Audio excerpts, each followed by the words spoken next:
meeting, we have a minute taker, all the important players. That's right, that's why we delay, Linda, thank you. Yeah, and you're on the ballot anyway, so we have to make sure you're here to do that. So, open the meeting for the annual meeting of the Patricia Hannaford Regional Technical School District.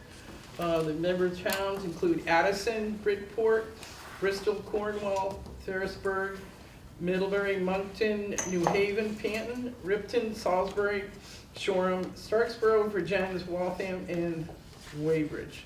The legal voters of the Patricia A. Hannaford Career Technical School Districts are hereby warned to meet with the Patricia Hannaford Regional Technical School District in Middlebury, Vermont, at said district on February 27, 2024 at 5 o'clock. We're a little behind, sorry about that. To transact and vote on the following business. The first Article 1 is to elect the following officers. We're going to take this apart a little bit and take nominations for the floor for nominating a moderator who is here. Anybody want to do that? I'll nominate Jim Lewis. Thank you very much. In a second, thank you. All those in favor of Aye. having Mr. Douglas? Aye. Anybody else? Nope.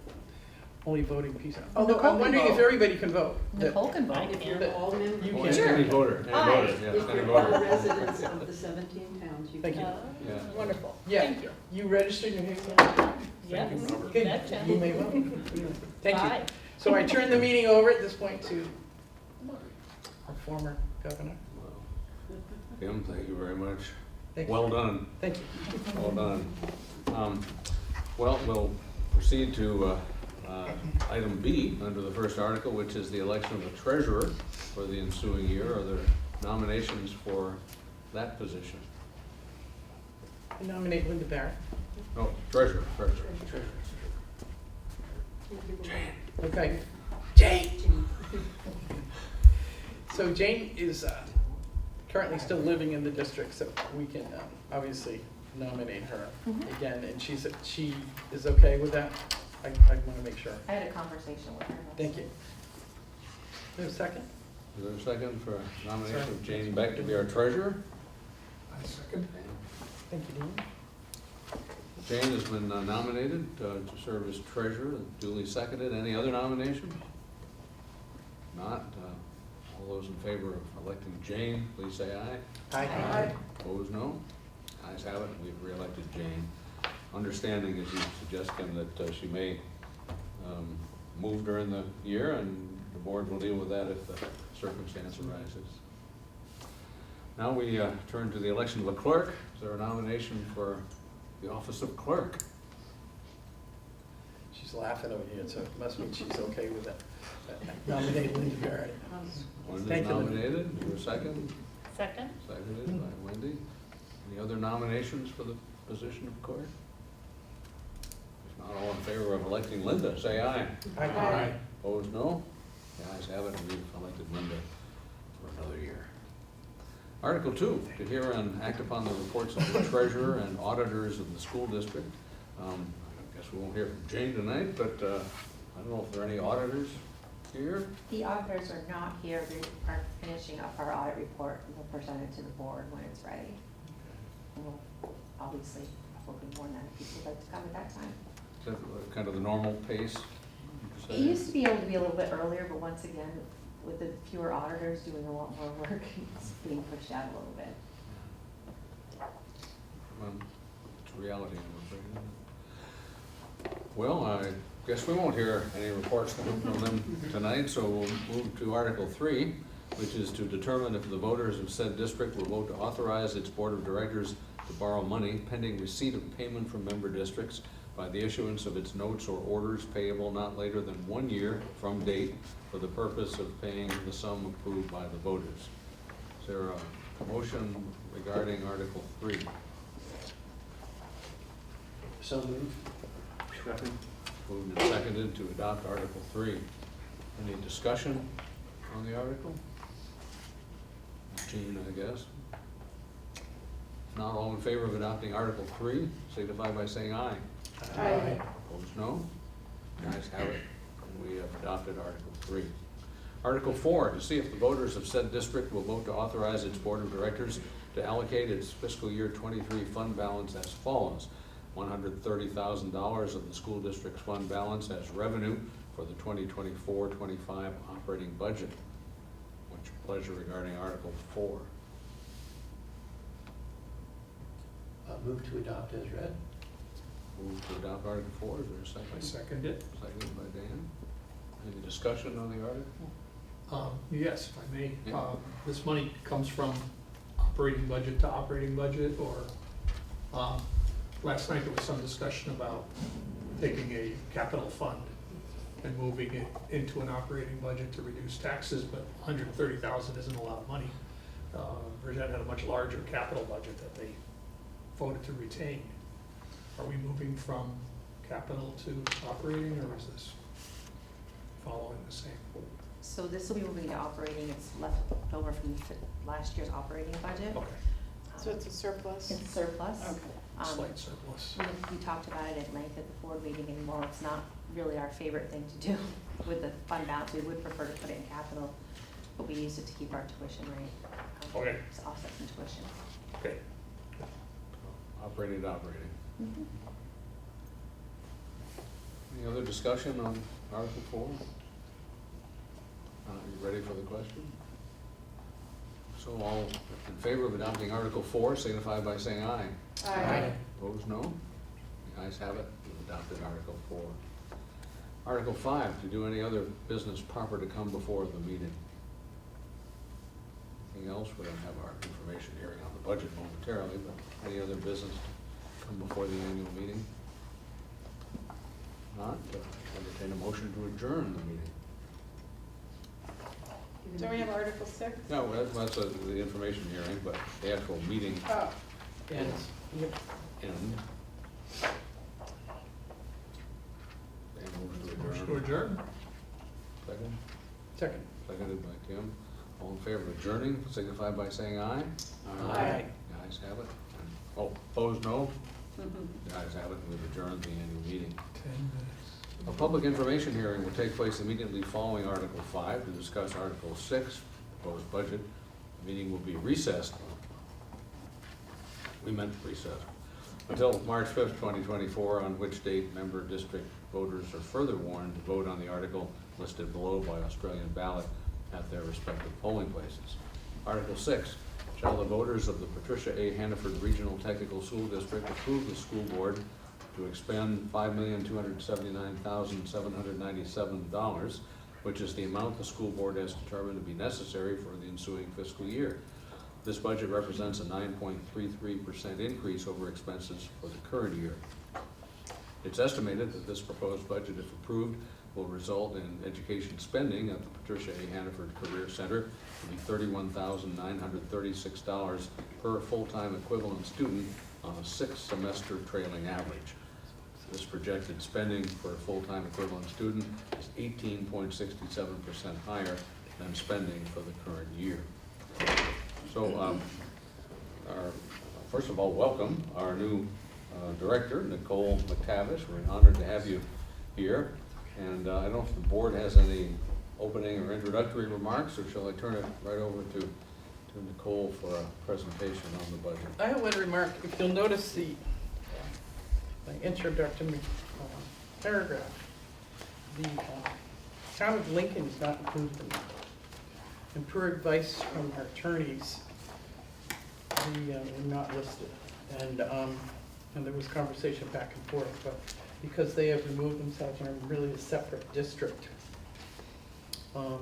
that's why. Noted, Kim, thank you. Well, Nicole, take her away. All right. So this is a budget presentation. This is the same budget presentation I gave to each of the sending school boards.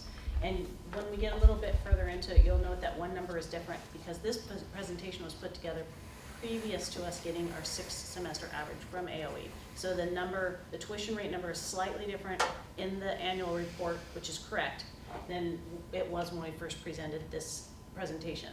I want to point that out because I didn't want to change the presentation because this is the one that we presented to all of our sending school districts. So I didn't want to have a discrepancy between what they saw and what we're going to see here tonight.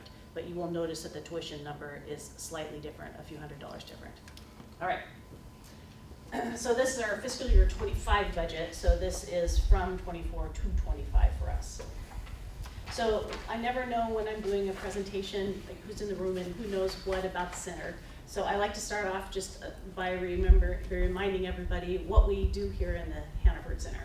So we have an amazing array of programs. Everything from things that you might first come to mind when you think of a technical school to things which might not, such as our Addison Repertory Theater, our culinary arts, our design and illustration.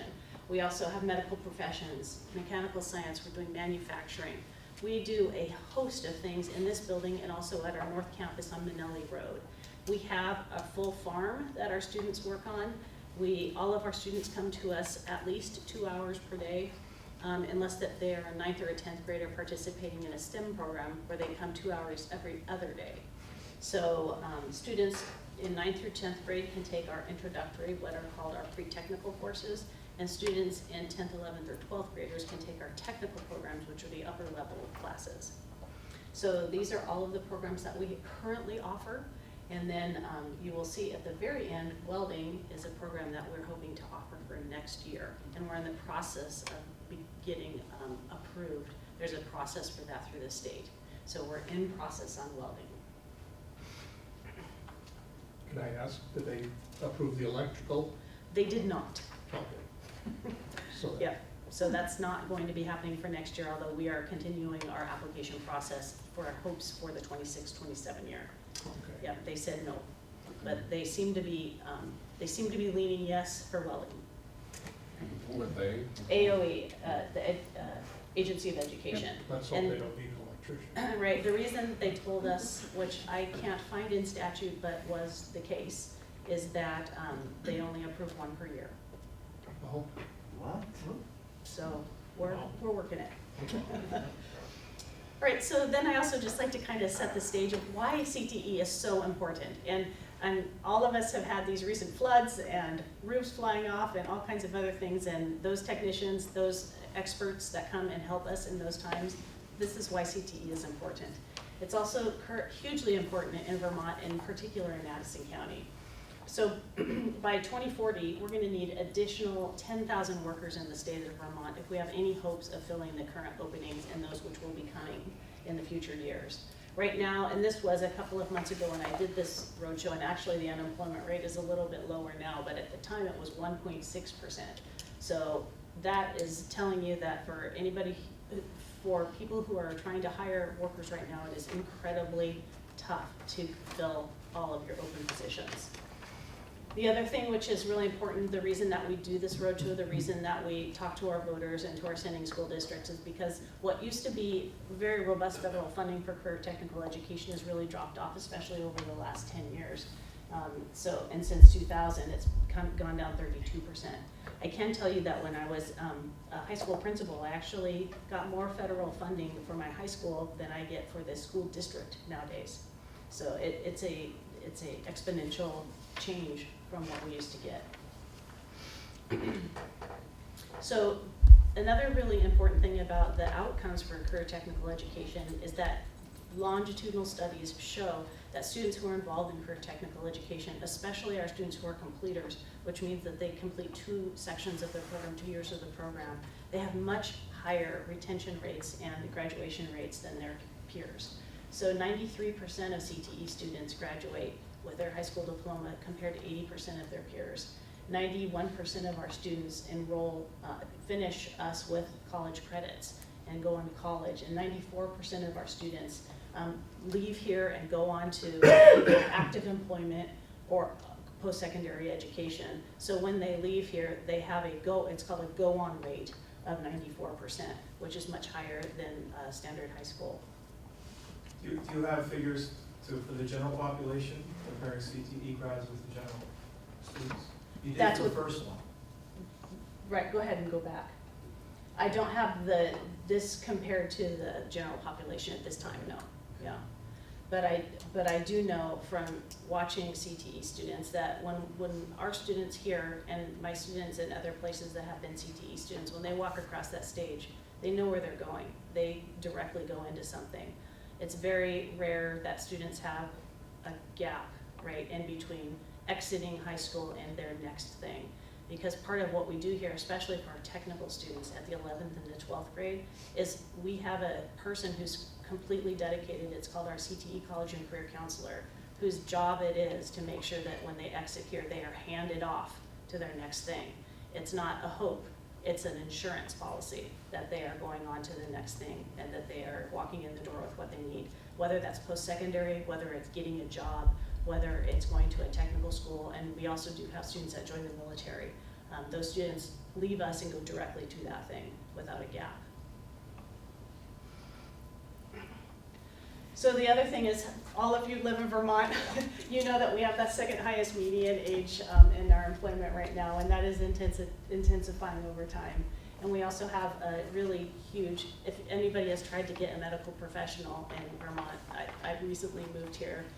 It is very challenging to find a medical professional who is taking new patients at this time.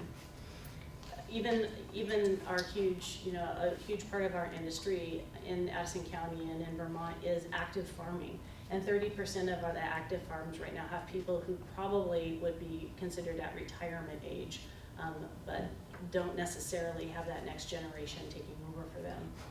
And then a hugely interesting fact, which I didn't know before coming to Vermont, is the number of high-tech manufacturing and manufacturing exports that leave our state. And some of these are starting to make the news right now. Beta Technology and Global Foundries, who just made the news with their big $5.1 billion grant. These are exports of manufacturing that those are the skills that we teach in CTE here. So those students have huge ability to go on to cutting edge work, high demand, fast paced careers right here in Vermont without having to leave. So in this slide, I wanted to kind of set the stage for, just so you know who our students are. We have three main sending schools, Middlebury Union High School, Virgins, and then Mount Abe. And we also occasionally get a student from Otter Valley who's not in our catchment area, but we do have a program, Diesel Technology, that their catchment school, Stafford, does not have. So occasionally we get a student or two from Otter Valley who come specifically for our diesel program. It's also allowed in the state of Vermont that a student does not have to go to their catchment CTE. They may go someplace else. So occasionally, for some reason, a student chooses to go to a CTE center that wouldn't necessarily be theirs. Perhaps it's a family issue, or it's close to their workplace, or they have heard something about a program that entices them. So we do get a few students from Otter Valley, but not very many. Similarly, we have a few students that go from our catchment area to Stafford, for example, because they have cosmetology. So there is some of that moving around as students find programs of their choice. The other thing which is interesting here at Virgins, the 33%, that is a reflective of, we have a really wonderful relationship with Virgins, or two of our teachers here that are actually employees of the Hannaford Technical District work in a classroom at Virgins. But the children that they teach are Patricia Hannaford students, since the teachers are Hannaford kids. I mean, the students are Virgins kids, but the teachers are Hannaford teachers, so they are counted in our enrollment for that. So that helps Virgins because there are more electives for the students to take on campus. It helps us because then those students get really excited about CTE and hopefully come back to us the following years to become technical students. So right now it's a program that's working really well for both of us. We're very excited about it. So this is the same data, just kind of presented in a different manner. So the blue is the total school enrollment of those schools, and then the red is how many of the 532 students actually come to our center. So the red is the blue is inclusive of the red, but it kind of shows you students who do or do not take our classes. And our goal over time is that the red goes up. My hope, and I think the board of directors' hope here, is that every student in Addison County has the opportunity to take a career technical course at some point in their high school career. Even students who don't want to go into a career technical field, most of the skills that we teach are life skills, things that will help you as a person who's having an adult life and has things to do around their home or with their families. So, and it also might just be a passion. Somebody might not go into healthcare but really enjoy having some of those skills, or might not go into mechanical science but might enjoy being able to fix their own tractor. So these skills are lifelong skills as well. Can I ask a question? Yes. On that slide, of that 532 students, they attend high school for 4 years. Right? So is Correct. this is a static number, this is 532 and 152 this year. Correct. So Yes. are some students of that 532 last year come here or next year come here? What's the rolling number? Do they all get exposed to this place at one time or another? No, it's a choice. So our hope is that this number continues to rise and that I would love to get to a place where every one of our sending schools, high school students that graduate has had at least one class Okay. at the Hannaford Center. We're not there yet. That seems a good goal. Yeah. Okay. So we are in a really good place. All of our sending schools enrollment is declining right now, but our enrollment is holding steady and in fact increasing slightly. We hope that this trend continues as we focus we've spent a lot of time revamping our admissions process to make it more friendly for families and more transparent. Wendy in particular is spending a ton of time building relationships and making processes which work for counselors. We also, this year, we completely revamped our 8th grade and 10th grade visitations so that they were far more hands-on and engaging. We've gotten really good feedback about that. And I think that most of you got the opportunity to see our open houses, which were very well attended, and we received lots of positive feedback from families about that, which hopefully is engaging students to come here in the future. So this trend line, while it's not a steep upward incline, even if it was flat, we'd be feeling pretty good because most of our sending school enrollment is declining. And in fact, right now, we're just a little bit up. So we're hopeful that this trend will continue as we look forward to next year. We're in the middle of registration right now, so I hope to have some numbers to report to the board, maybe preliminary numbers by March, but for sure for April, we should have some good numbers for you. So we also like to try to tell our sending school districts that we're not just asking for money from them. We work really hard at bringing in our own funding sources. The school board has been part of this journey with us as we've applied for these large-scale grants. We were lucky enough to win a $100,000 grant in partnership, a manufacturing grant in partnership with Collins Aerospace for high-tech manufacturing. We have now won this $550,000 grant with Senator Leahy's office for high-tech manufacturing as well. And then we also had an electrical vehicle grant, which we won the year before, which I didn't reflect here because it wasn't this year money. And then the $120,000 is what we earned with our Perkins money from the federal government by going through the Perkins grant process. So we've brought in almost almost $750,000 this year in external monies, in addition to the electric vehicle grant that we earned the year before.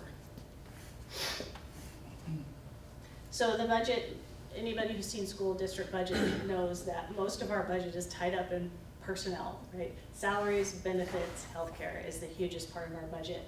The other wrinkle for our technical center, our technical school district, is that we recently had the bond, right, to remodel the building, which was in pretty poor shape.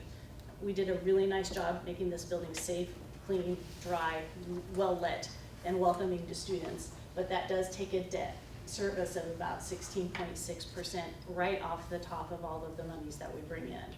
So when you add the debt service, the salaries, benefits, and healthcare, you can see that not very much of our money is discretionary. And this is the same picture. The last picture was FY24. This picture is FY25. It's very similar. The biggest difference here is that the debt service went down because actually the portion of our money that goes to salaries and benefits went up. A large part of that is the 16% increase in health insurance that all of the school districts are facing. So this is the number, which is slightly different than what's in the handbook, because when we put this presentation together, we didn't yet have what they call frozen numbers from AOE. So at the time, we thought the tuition was going to be $31,259. In fact, the tuition is $31,936. So why is it going up? So the premiums, the healthcare premiums, are just really impacting us when most of your budget is salary and benefits. 16% is a lot. We also have, when you have a really small inn, so our staff is 40 people, right? So when you have a few people opt into insurance who didn't have it before, that's a big cost for us, and we had several people opt in because of major life changes, and that does happen from time to time in an institution. We also, our Visbit is our insurer for our risk management, and CTE, we do a lot of work with machinery and all kinds of things. Insurance is a very important part of what we do. And those premiums increased 9%. And then we had a funding cliff because the year before, fiscal year 24, there was actually a significant surplus that got put into the tuition rate, that got put into the operational budget for 24, which caused an artificial decrease of the tuition that year. We're doing a little bit of that this year, but not to that extent, and we hope to do it not at all next year. That's our goal.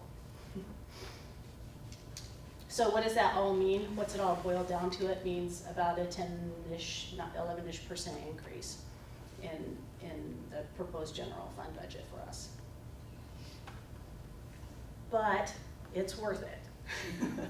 Healthcare benefits for us have increased dramatically. Our teachers are fairly well paid compared to peers because of the high cost of living in Addison County.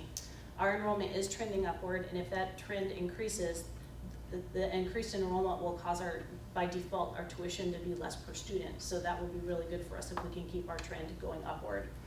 And CTE works for Vermont. Vermont needs CTE, and we can't do it without federal funding, and we can't do it without our ascending schools, and we can't do it without all of the participation of our community. So your vote makes a difference. Any questions? Yes. On the question on ballot, it asks if they approve. And one of the things that occurred to me is we really don't talk to people about what will happen if they don't approve it. And everybody loves to complain about somebody getting laid off, a neighbor getting laid off, or blah, blah, blah, but teachers getting laid off, and their children not being able to assess certain career choices here. Right. Is impactful. And somebody may go in and say, no, I don't think that, we should approve that budget. And then they turn around and their son can't go to diesel training.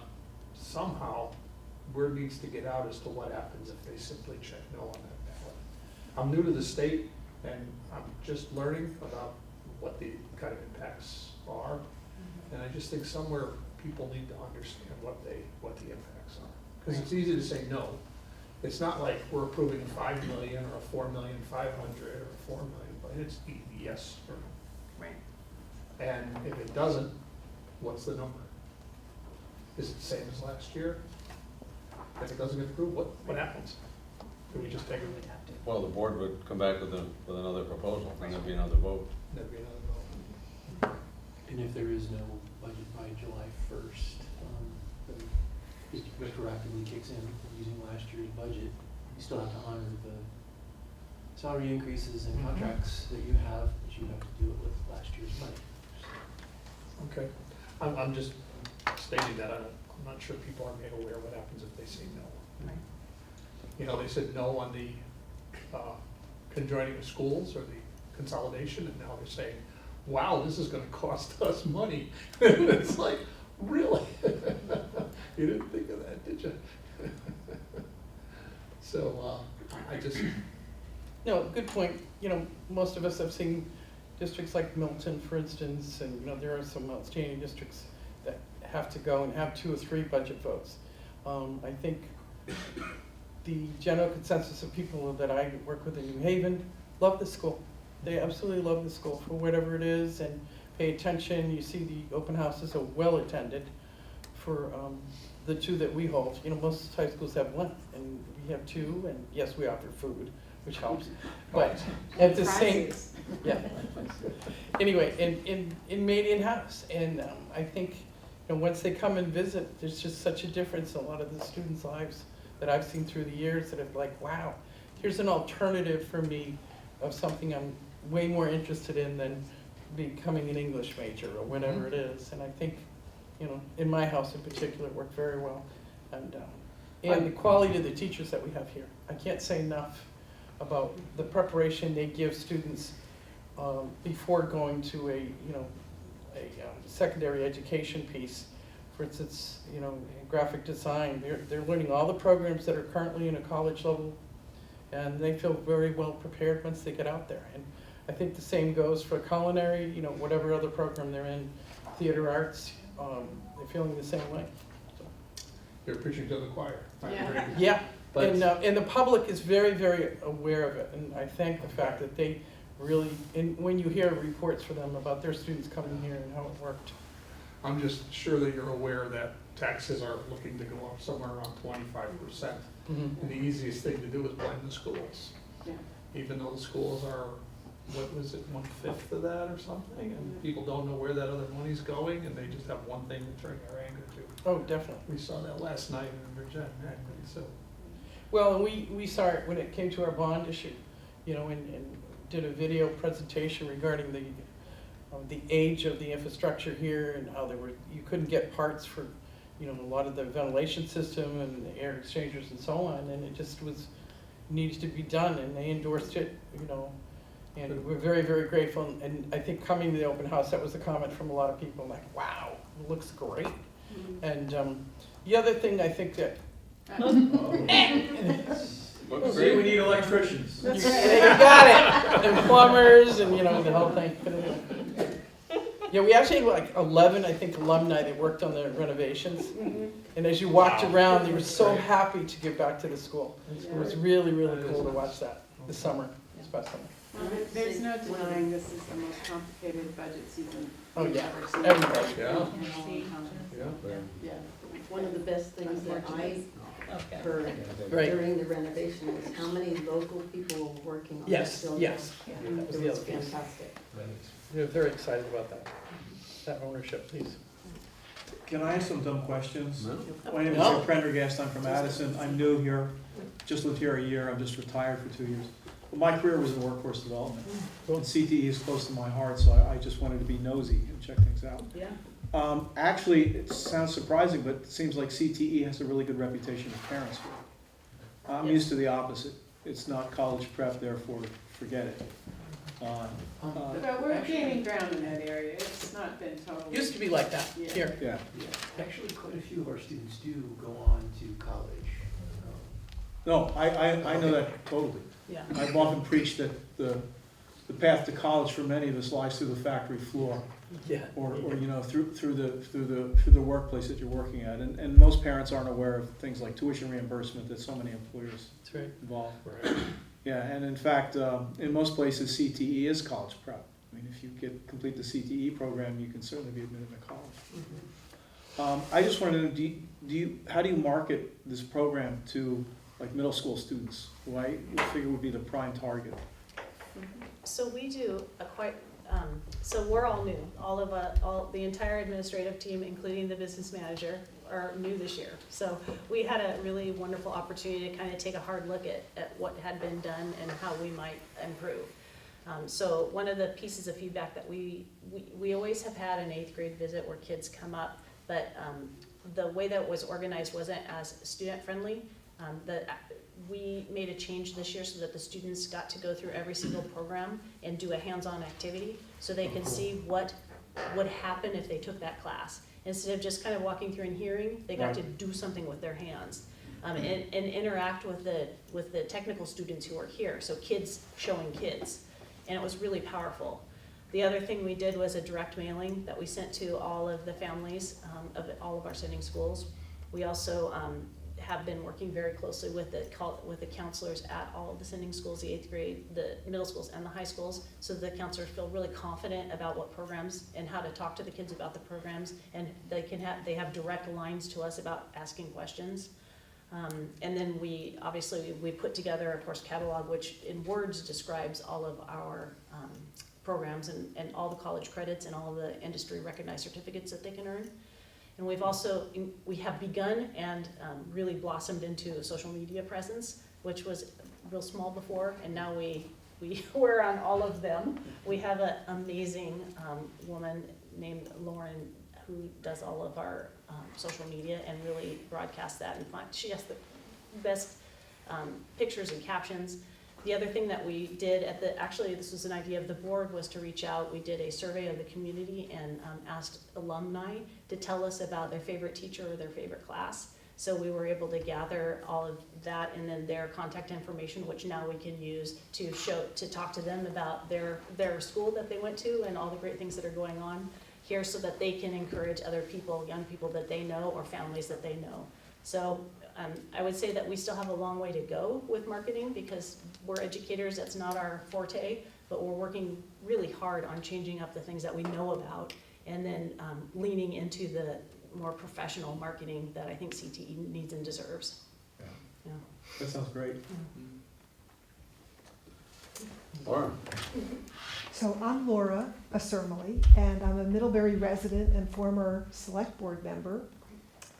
I'm also a former high school teacher who was last at Otter Valley and lost that job because of a declining enrollment and defeated budget. So I know the pain of that. And I also am a real advocate for career education. I pivoted into weatherization after I lost that job and became trained as an energy auditor. It was the recession, so there was no work for me in that field, but I appreciated the Career Center as a hub where I could bring weatherization training for the wider community. And you didn't speak as much to, what you offer for the wider community, but there is so much that you have offered to the wider community, not just in adult education, but in that kind of programming. The Makery is such a wonderful publicity tool for you. The Teen Center Makery on Thursday afternoons is such a wonderful publicity tool for you in showing the potential of what's here that we need, access to those tools and that training.